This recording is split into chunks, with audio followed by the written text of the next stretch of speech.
എല്ലാവർക്കും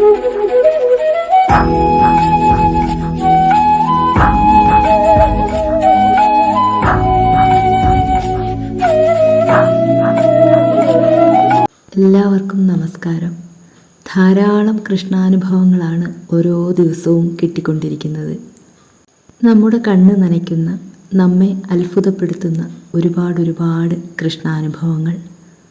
എല്ലാവർക്കും പറയാനുള്ളത് ഭഗവാന്റെ സ്നേഹത്തെക്കുറിച്ചാണ്, ഭഗവാന്റെ കരുതലിനെ കുറിച്ചാണ്. എല്ലാവരെയും ഭഗവാൻ ചേർത്ത് പിടിക്കുന്നു, എല്ലാവരുടെ കാര്യങ്ങളും ശ്രദ്ധിക്കുന്നു. ഒരാളെപ്പോലും ഭഗവാൻ നിരാശരാക്കുന്നില്ല. ഗുരുവായൂരപ്പനോട് നമ്മൾ എന്തെങ്കിലും ഒരു വാക്ക് പറഞ്ഞാൽ എത്ര വർഷം കഴിഞ്ഞാലും നമ്മൾ മറന്നുപോയാലും അത് ഭഗവാൻ മറക്കില്ല. സാഹചര്യം ഒത്തുവരുമ്പോൾ അത് ഭഗവാൻ തന്നെ നമ്മെ ഓർമ്മിപ്പിക്കും. അത്തരം ഒരു കൃഷ്ണാനുഭവമാണ് പറയുന്നത്. ഏകദേശം 40 വർഷത്തോളം വിദേശത്ത് ജോലി ചെയ്ത ശേഷം നാട്ടിലെത്തി വിശ്രമജീവിതം നയിക്കുന്ന ഒരു ഭക്തൻ പറഞ്ഞ കൃഷ്ണാനുഭവമാണ്. വിദേശത്ത് ജോലി ലഭിക്കുന്നതിന് മുൻപുള്ള അദ്ദേഹത്തിൻ്റെ ജീവിതം ഒരുപാട് കഷ്ടപ്പാടുകൾ നിറഞ്ഞതായിരുന്നു. അദ്ദേഹമായിരുന്നു വീട്ടിലെ മൂത്ത മകൻ. 4 സഹോദരിമാരും 2 അനിയന്മാരും ഉള്ള ഒരു കുടുംബമായിരുന്നു അദ്ദേഹത്തിൻ്റേത്. അച്ഛൻ മരിച്ച ശേഷം അമ്മയെയും സഹോദരങ്ങളെയും നോക്കേണ്ട ചുമതല അദ്ദേഹത്തിനായിരുന്നു. സാമ്പത്തികമായി ഒരുപാട് പിന്നോക്കം നിൽക്കുന്ന കുടുംബമായിരുന്നു അദ്ദേഹത്തിൻ്റേത്. വലിയ കഷ്ടപ്പാടായിരുന്നു. എന്തെങ്കിലും ഒരു ജോലി കിട്ടിയിരുന്നെങ്കിലെന്ന് ഒരുപാട് ആഗ്രഹിച്ച നാളുകളായിരുന്നു. അമ്മ പറയും, ഗുരുവായൂരപ്പനോട് പ്രാർത്ഥിക്കാൻ. സങ്കടങ്ങളൊക്കെ ഭഗവാനോട് പറഞ്ഞ് പ്രാർത്ഥിക്കുമ്പോൾ ഭഗവാൻ എന്തെങ്കിലും ജോലി നൽകുമെന്ന്. ഒരു ദിവസം സന്ധ്യയ്ക്ക് അദ്ദേഹത്തിൻ്റെ അമ്മ വിളക്ക് വെച്ച് പ്രാർത്ഥിച്ച് മക്കളുടെ കാര്യമോർത്ത് സങ്കടപ്പെട്ട് നിൽക്കുന്നത് കണ്ടപ്പോൾ അദ്ദേഹത്തിന് വിഷമമായി. ആ സന്ധ്യയ്ക്ക് അദ്ദേഹം ഗുരുവായൂരപ്പനോട് പ്രാർത്ഥിച്ചു. എന്തെങ്കിലും നല്ലൊരു ജോലി കിട്ടി തൻ്റെ ജീവിതം സ്വസ്ഥമാകുമ്പോൾ താൻ ഗുരുവായൂരപ്പൻ്റെ അടുത്തു വന്ന് 7 ദിവസം ഭജനം ഇരുന്നേക്കാം. ഇങ്ങനെ പ്രാർത്ഥിച്ച് കുറച്ച് ദിവസം കഴിഞ്ഞപ്പോൾ അദ്ദേഹത്തിന് വിദേശത്ത് പോകാൻ ഒരു അവസരം കിട്ടി. ആ യാത്ര അദ്ദേഹത്തിൻ്റെ ജീവിതം ആകെ മാറ്റി. സാമ്പത്തിക സ്ഥിതി ഒരുപാട് മെച്ചപ്പെട്ടു.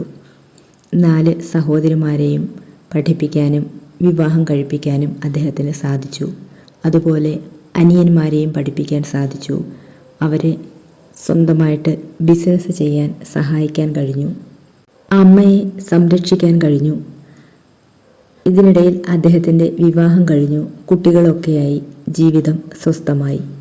അമ്മ മരിക്കുന്നത് വരെ വിദേശത്തു നിന്നും നാട്ടിലെത്തുമ്പോൾ ഗുരുവായൂരിൽ അമ്മയുമൊത്ത് പോകുമായിരുന്നു. അമ്മയുടെ മരണശേഷം നാട്ടിലേക്കുള്ള വരവും കുറഞ്ഞു. ഒരുപാട് വർഷം കുടുംബവുമൊത്ത് വിദേശത്തായിരുന്നു സ്ഥിരതാമസം. മക്കളെല്ലാം നല്ല നിലയിലായപ്പോൾ അദ്ദേഹം നാട്ടിലെത്തി. ഭാര്യയും അദ്ദേഹവും നാട്ടിൽ സ്ഥിരതാമസമാക്കി. ഒരു ദിവസം ഭാര്യയും അദ്ദേഹവും കൂടി ഗുരുവായൂരിൽ ഒരു സുഹൃത്തിൻ്റെ മകൻ്റെ വിവാഹത്തിൽ പങ്കെടുക്കാൻ പോയി. അവിടെ എത്തിയപ്പോൾ ഭാര്യ പറഞ്ഞു, നമുക്ക് ഇന്നൊരു ദിവസം കൂടി ഇവിടെ തങ്ങിയ ശേഷം നാളെ രാവിലെ ഭഗവാനെ ഒന്നുകൂടി തൊഴുതിട്ട് തിരിച്ചു പോകാം. അങ്ങനെ അന്ന് ഗുരുവായൂരിൽ റൂമെടുത്ത് അവിടെ താമസിച്ചു. അങ്ങനെ ആ റൂമിൽ കിടന്നുറങ്ങുമ്പോൾ അദ്ദേഹം രാത്രിയിൽ ഒരു സ്വപ്നം കണ്ടു. ഘോരമായ ഒരു വനത്തിലൂടെ അദ്ദേഹം തൻ്റെ അമ്മയുടെ കൈയും പിടിച്ച് നടക്കുകയാണ്. നടന്നു പോകുമ്പോൾ അമ്മ തന്നോട് ചോദിക്കുന്നു, ജീവിതം സ്വസ്ഥമായില്ലേ ഇപ്പോൾ എന്ന്. അതെ എന്ന് സ്വപ്നത്തിൽ മറുപടി പറഞ്ഞു.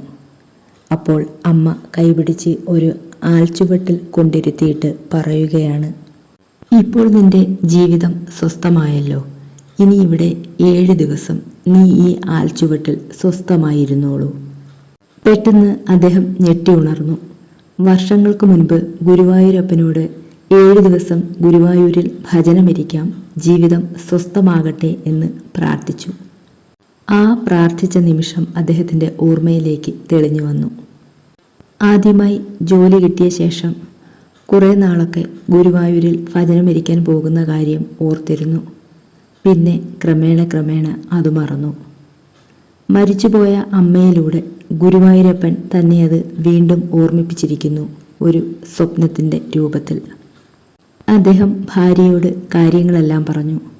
അടുത്ത ദിവസം മുതൽ ഗുരുവായൂരപ്പന് മുന്നിൽ ഭജനമിരിക്കാമെന്ന് ഭഗവാന് വാക്കുകൊടുത്തു. 7 ദിവസം ഗുരുവായൂരിൽ ഭഗവാന്റെ മുന്നിൽ ഭജനമിരുന്ന ശേഷമാണ് അദ്ദേഹം തിരിച്ച് നാട്ടിലേക്ക് പോയത്. ഗുരുവായൂരപ്പന് നമ്മൾ കൊടുത്ത വാക്ക് നമ്മൾ മറന്നാലും ഭഗവാൻ മറക്കില്ല. ഏതെങ്കിലും രീതിയിൽ സമയമാകുമ്പോൾ ഭഗവാൻ അത് നമ്മെ ഓർമ്മിപ്പിക്കും. ജീവിതം സ്വസ്ഥമാകുമ്പോൾ ഭഗവാന്റെ മുന്നിൽ 7 ദിവസം ഭജനമിരിക്കാം എന്നായിരുന്നു അദ്ദേഹം വർഷങ്ങൾക്ക് മുൻപ് പ്രാർത്ഥിച്ചത്. ജീവിതത്തിൻ്റെ എല്ലാ ഉത്തരവാദിത്തങ്ങളും കഴിഞ്ഞ് ജീവിതം സ്വസ്ഥമായി സമാധാനമായി അദ്ദേഹം നാട്ടിലെത്തി താമസിക്കുന്ന സമയത്താണ് ഭഗവാൻ അത് അദ്ദേഹത്തെ വീണ്ടും ഓർമ്മിപ്പിച്ചത്. ഒരിക്കലെങ്കിലും ഭഗവാനെ വിളിച്ച് പ്രാർത്ഥിക്കുന്നവരുടെ കൂടെ സദാസമയവും ഭഗവാനുണ്ടാകും.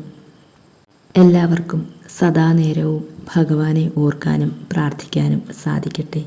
എല്ലാവർക്കും ഗുരുവായൂരപ്പൻ്റെ അനുഗ്രഹം ഉണ്ടാകട്ടെ.